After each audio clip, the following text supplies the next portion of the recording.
Hey, what's up, everyone? Dragon back again here to tell you that you should be watching Beyond the Gates.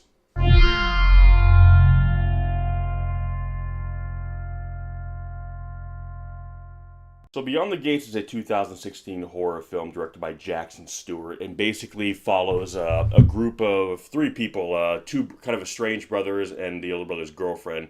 After the brother's father passes away, and they kind of have to go to his old VHS shop to kind of close down his estate. Now, they kind of grew up working in this shop. He kind of held, again, apparently the story he kind of held on to VHS longer than he probably should have, kind of long after the advent of like DVD and just digital media in general.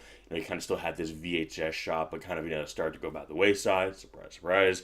And when, after he kind of passed away, now they're basically just kind of closing it down. Now, like I said, they were kind of estranged, after their mother died early on. Like, their father kind of became semi-abusive, this and that, so kind of drove the brothers away and apart. Kind of one went down one road, a bit more straight and narrow. Although it is kind of implied, you'll learn that he kind of ran into some maybe substance abuse problems of his own. While the other one kind of became something of a drifter, a little bit free spirit, kind of at his own expense, unfortunately. So they kind of been estranged a little bit.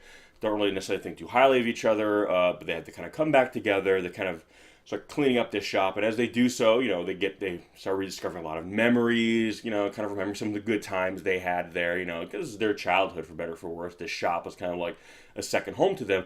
And they finally go to their father's office, which apparently they'd never been into his office. So for them, it's kind of like a big deal. And they find like a VHS board game. Now, for those of you who might be too young to remember or really know, like we used to have during the days of VHS, where you put in the tape and you'd have like your board game, set up. And what you would basically do is like the tape would kind of give you instructions and you how to roll, how to move, and you would kind of play along the game. So when the person on the tape would say, "Now roll this" or "do that," you would do that, and that was kind of how these games work. Well, they find this tape in their dad's VCR, which is apparently the last thing he was watching, weirdly enough, with this game, with this woman in black and white on screen, kind of, giving you the whole speech, the whole intro. But what she says seems to directly correlate to them. And it's not long before they really start to realize that she's talking to them. Like, they'll start asking her questions and she'll respond to them. And as they do so, the events in the game, as they're playing it, start happening in real life. And they basically realize this game is kind of supernatural, basically. Like, there's essentially like a haunted quality to this VHS game, that this game, Beyond the Gates, is actually an actual gateway to this other dark dimension, this other world, where people who play souls can be taken over and lost over there. And essentially, they basically are trying to find their dad's soul, which is basically beyond these gates, but take on a physical manifestation in the basement of their dad's house where they grew up, where they're now staying. And eventually they have to go, and the older brother has to go and rescue his girlfriend's soul over there. But people start being murdered in real life. People start dying in real life as they become pawns of this game. So it's kind of fun because growing up, kind of my generation, we played a lot of board games. I played a few of these VHS games. It very much has a retro feel, so it was always kind of like, what if this stuff was real? What would it be like? So I like how it kind of plays on that nostalgia a little bit. Beyond that, it's a good, fun, supernatural horror film.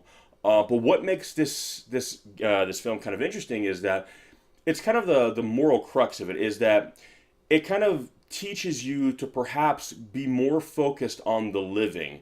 Focus on who in your family, those you're supposed to have connections with, who are there with you now, and stop maybe chasing after ghosts, because ultimately their father is gone, and they want to think that maybe he can be saved, he can be rescued, and a lot of that stems from perhaps guilt on their part of never having the relationship with their father they wanted, and it's like maybe this is their second chance, because it's difficult to kind of accept that we blew our chance. Granted, it really wasn't their fault. As the father, it's his responsibility to be the parent, but still, as a kid growing up, you want to have that relationship with your parents, ideally. So when you don't have it, and when they're gone, there's always going to be a part of you that looks on with regret, saying, could there have been something different that we could have done? Could there something I could have done different? So this idea that maybe they can go and get their dad back, and and maybe perhaps a ridiculous fantasy scenario, rebuild, or mend the relationship that once was. When ultimately what it's about is these two brothers reconnecting with each other, both of whom are still alive, both of whom are still there and can be in each other's lives, and that there's still time to fix that relationship.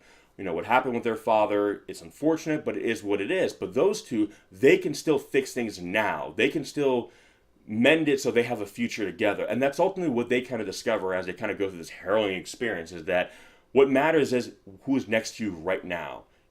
Dad is gone, but my brother is right here. And realizing that when they see each other in peril, they realize that we love each other still. We're still brothers, and we ultimately want each other in our lives. It's so easy to just kind of put on your mean face and pretend you don't care.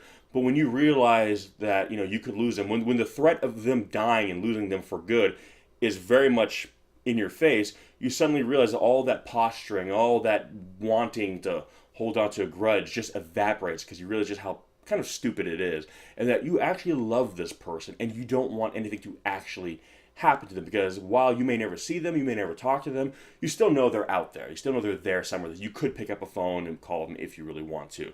Whereas if they're dead, that's it. There is no picking up the phone. If you decide one day you want to reconcile things, you can't. And that's what they kind of feel, I think, they regret with their father. So with each other, they realize that what matters most is now each other and the family that they represent today, not the family that might have been in the past had things gone a separate way. So that's really kind of the crux of the story, and it's kind of sweet. This film is made on a shoestring budget. I think it was like $300,000 is the budget of this film, so it's not expensive, and it's not expensive looking. However, with B movies, good B movies, I would say, they're not B movies because they're bad movies. They're B movies because they don't have massive budgets, but they still make the effort. They still do the very best they can with what they have, as opposed to something maybe like a Sharknado, which I'm not shitting on anybody here, but something where it's very much tongue-in-cheek and silly on purpose. Here, you can say, we're going to take this as seriously as we can, and we're going to hire actors who can do the very best job they can and deliver convincing, solid performances, which is what this film does. So despite being very cheap, it's very good, and it's very entertaining, and it's paced out very well. The acting is solid. The story is interesting. It's a very, very well-made film that is made so with very little money. So that is a kind of a testament to good, solid filmmaking. So Beyond the Gates, have you seen it? If so, what did you think? I actually recently watched it on Netflix. So it's depending on when you guys watch this, it's like May 2017. It should still be up there, but otherwise I'll leave some links in the description section below where you can pick it up, so check it out for yourself. Come back, give me some of your thoughts, let me know what you felt, what you think. Again, support these smaller films, because a lot of times too, when you see these big budget Hollywood extravaganzas, a lot of times these directors who seem to come out of nowhere start off in these smaller independent films, and the people at the top in Tinseltown see that and think, wow, look how good of a movie they made with no money.